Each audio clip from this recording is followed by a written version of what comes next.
عسلامة. اليوم 30 مارس 2017 مشينا صباح البرلمان في شتوتغارت. أول حاجة قابلنا فيكتوريا اللي هي عضو في حزب الخضر، الاسيستونت نتاع جرين بارتي. حكيت لنا على الحزب شويه، سالناها اسئله وسالتنا زاد هي اسئله، جاوبتنا على برشا حاجات. ومن بعد جاء اسمه أليكس ماير اللي هو عضو في الحزب الخضر وزاد عضو في البرلمان.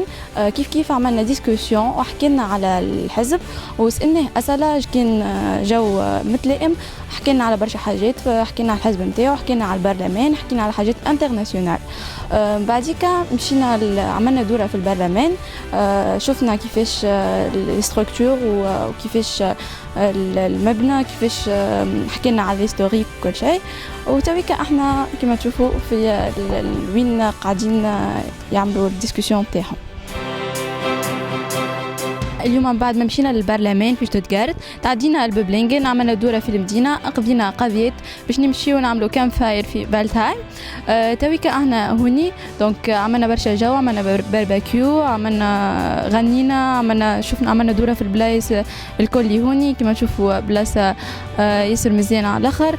عملنا جو، شفنا كيفاش يعيشوا هوني، كيفاش يعملوا جو، كيفاش كل شيء. دونك كانت حاجة تعرفونا على الاخر. شفنا برشا حاجات جدد، تعرفنا على برشا بلايص جدد.